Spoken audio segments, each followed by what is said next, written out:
Hello everyone, welcome to the Geo Ecologist. I am Dr. Krishnanand and you have been watching my videos on human geography of late. In this session, we are going to talk about one of the very interesting model in human geography that is related to demography. It is called demographic transition theory or many times demographic transition model. So what is this demographic transition? What does it talk about developed and developing nations' demographic patterns? And also what are its various applications and also what is its criticism? These are the things that we are going to learn today in this session. But before we go ahead, don't forget to subscribe to our channel and also do share the videos with others as well.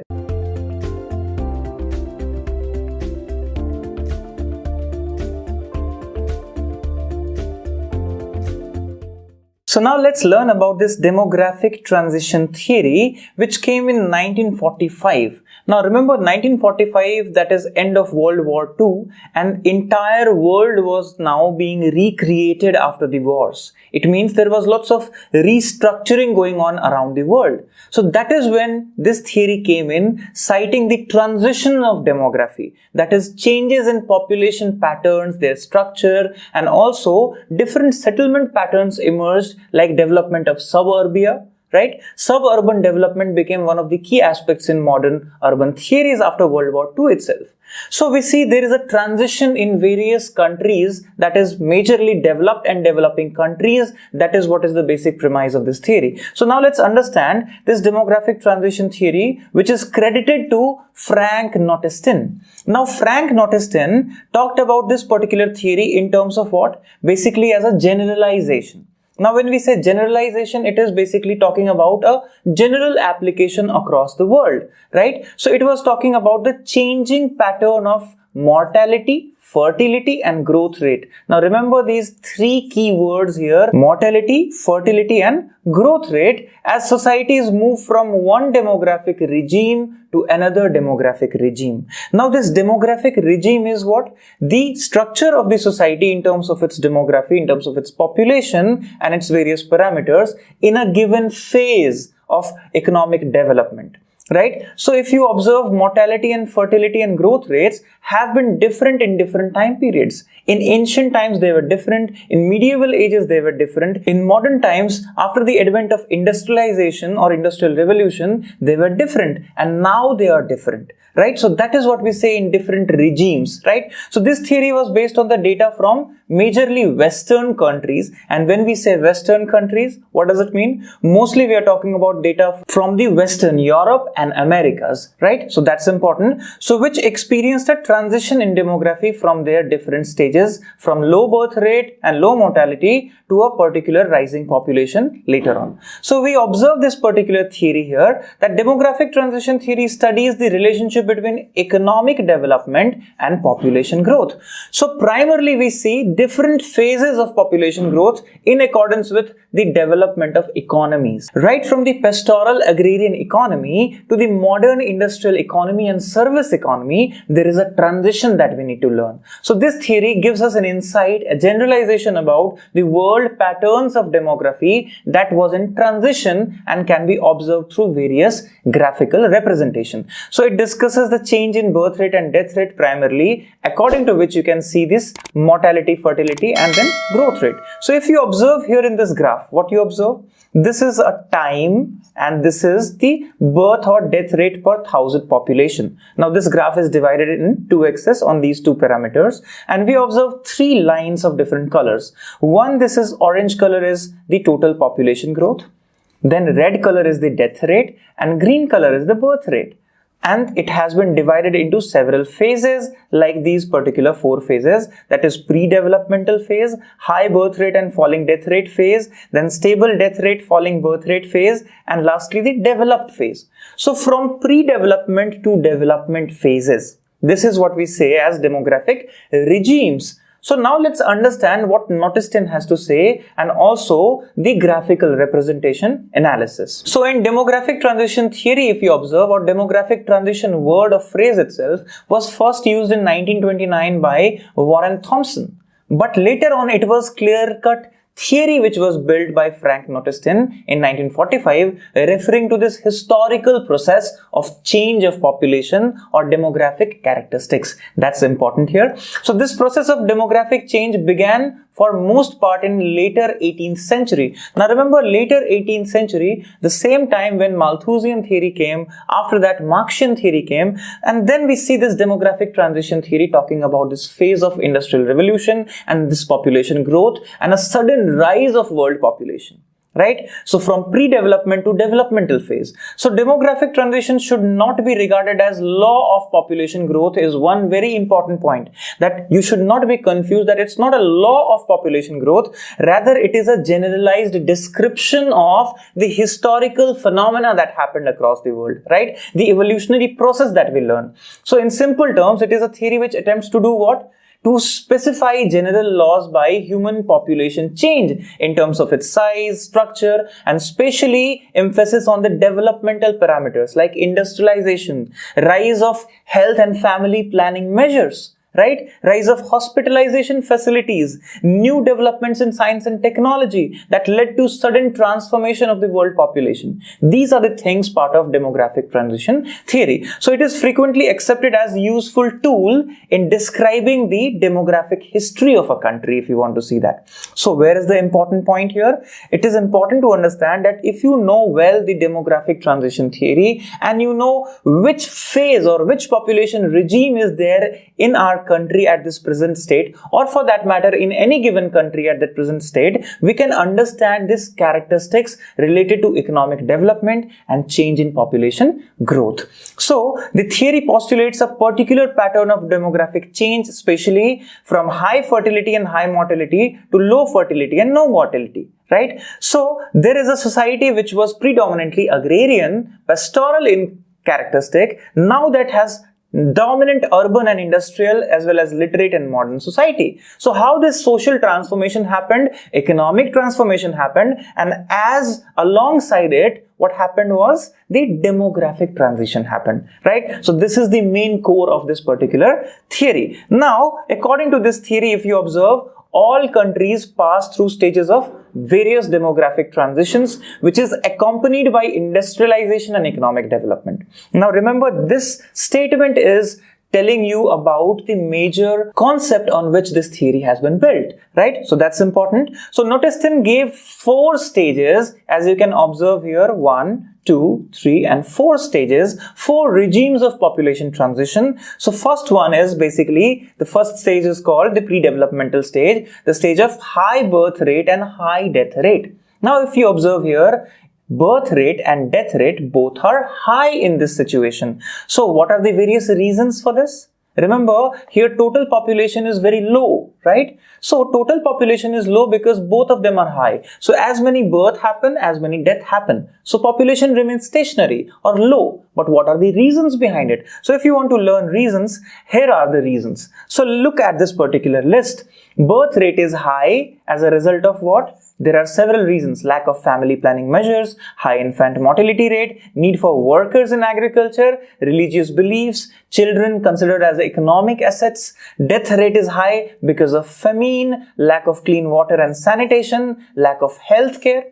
So if you observe, these death rate and birth rate are high due to several reasons that we say. Also war, competition for food from predators such as rats and others, and also lack of education. So remember, in today's world as well, where are these conditions found? In several African countries and third world countries, as we say. For example, Sierra Leone, Somalia. These countries are still in pre-developmental phase where you have high birth rate and high death rate on the account of these reasons itself. Isn't it? So that's where we can locate these particular countries. Now let's go to the second one. The second stage is basically what? An early expanding phase. What is it? Now you see, from here till this point, this is where you have the total population is now expanding, rising. Why is it rising? Because of the factor that birth rate remains high, but now gradually death rate is now falling in this phase. In this phase, from here to here, this death rate is now going down. So why is death rate going down? Let's understand. Because of these reasons. What are the reasons? Improved healthcare. For example, smallpox vaccine and other vaccinations happened. Then improved hygiene and sanitation. Then improved food production and storage. Improved transportation facilities and decreased infant mortality rates. These are the factors that led to the decrease or downfall in the death rate. But remember, what was constant here? Birth rate did not fall down. So there was a gap between birth rate and death rate. And that is the reason precisely why total population is on rise here. That's why it says early expanding phase, right? Then if you observe, the third one is the next phase, which is from this point to this point in terms of birth rate. So birth rate is now dynamically falling down in this. And what about death rate? It's now attaining constancy somewhat, right? In the lower level. So stage of declining birth rate and low death rate. So what is there? Now gradually the gap between the birth rate and death rate, which was very high from the second to the third, at the end of the third, you see this closing down. This gap is now closing down at the end of the third phase, right? So what are the reasons? The reasons here are high level of family planning available, infant mortality at a very low rate, increased mechanization, increased service economy, increased standard of living, and also the most important point is the changing status of women, gender empowerment. All these factors are very important here in the end of the third phase, where you see again the birth rate also declining gradually and also the death rate declining gradually. So what is happening because of this? The total population, which was going on the peak, is now stabilizing, seems to be almost stable at the end of the third one, right? Here somewhere you find this stability, right? So if you want to locate India, where would you locate? Currently, our country India is located somewhere here, almost at the fag end of the third phase, where we are trying to have population policy, and also we are thinking of stabilizing the economy as well as stabilizing the population together, right? So that's where we are heading. From this peak, it is being supposed to now coming down to this balance level, so that we are moving towards this development in future, right? So when we look into the fourth stage, now where do we see? Fourth stage, almost birth rate and death rate, both are low. So now you observe it is just antagonic or contrast to the first phase here. So pre-development, high birth and high death rate, and development, low birth rate and low death rate, right? And that's why you see the declining trend of population growth, right? So that's important. So it is also called stage of stationary population. You see here the stationary population, it means it's almost not growing, or it is growing almost very, very close to zero, right? So that's important. So in India, if you want to observe, as we have learned, that demographic transition has been relatively slow but steady. That's also important. And as a result, the country is able to avoid adverse impact of too rapid changes as well. Now remember, if you have too rapid changes in demography, there are several problems as well in the society, right? For example, one problem that we observe in all the developed countries which have passed through all the phases and now they are into the development phases, what you observe there? Their youth population, their youth dividend is very low.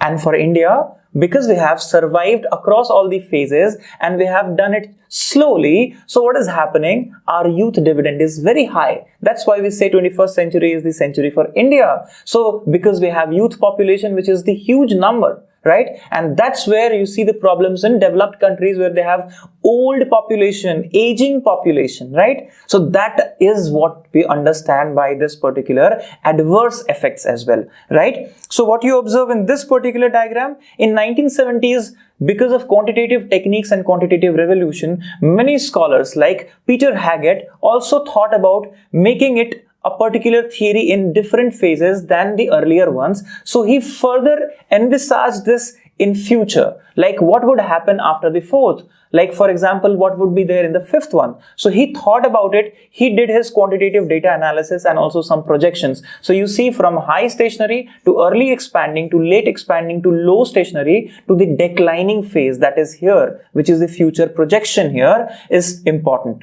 right? So what you observe here, examples of some countries in the early stages, all the developed countries were like this. Later on, what you see as further example, if you want, Egypt, Kenya and India are transitioning from second to third. Brazil is now going further. Now USA, Japan, France, UK, all these developed nations are in the fourth, and now we are transitioning down. Some countries like Germany in European Union is showing negative population growth. That is where you say declination, and this is just 1970s projection of Peter Haggett, you can see, right? So you can understand where the future is going, and this is what is the importance of demographic transition model. That through this model, what you can see is you cannot get a pinpointed analysis or conclusion, but you can have a trend analysis. You can have a generalization of world population. That is where this population theory is very important, right? So at last, let's learn about the criticism of this demographic transition theory. So there are several criticisms which can be understood here. So firstly, what is there? The theory is merely based on empirical observations of experiences in various parts of Western world like Europe, America and Australia. Then it's neither predictive nor its stages are segmental and inevitable. So it's not that clearly inevitable and segmental. Remember, there is a transitioning happening, so you cannot get clear-cut inferences drawn from it. Then role of man's technological innovations or technical innovations have been ignored in this theory, right? So that's what we say, that for example in the field of medicine and medical health and facilities, remember a lot of things have changed which have affected mortality significantly, birth rates significantly, death rate significantly, which has not been emphasized. There is a generalization here. So it does not provide a fundamental explanation for the process of fertility decline as well. Why would the fertility decline? Because fertility decline can be because of medical reasons, health reasons, societal reasons, economic reasons and several other reasons which has not been clearly mentioned. Also, it does not provide a time frame for a country to move from one stage to the other. It simply gives you a transition, but it does not say how much we could expect a particular time for transition from one phase to the other. 30 years, 50 years, 100 years. So about this, no estimation has been done. And lastly, it does not hold good for developing countries mostly because of there are several reasons in developing countries because of which their growth rate is impacted. Not just fertility rate and death rate, not just birth rate and death rate for that matter. That's why we see there is a drastic change from the developed countries to the developing countries parameters. And that's where this demographic transition theory does not apply to the point.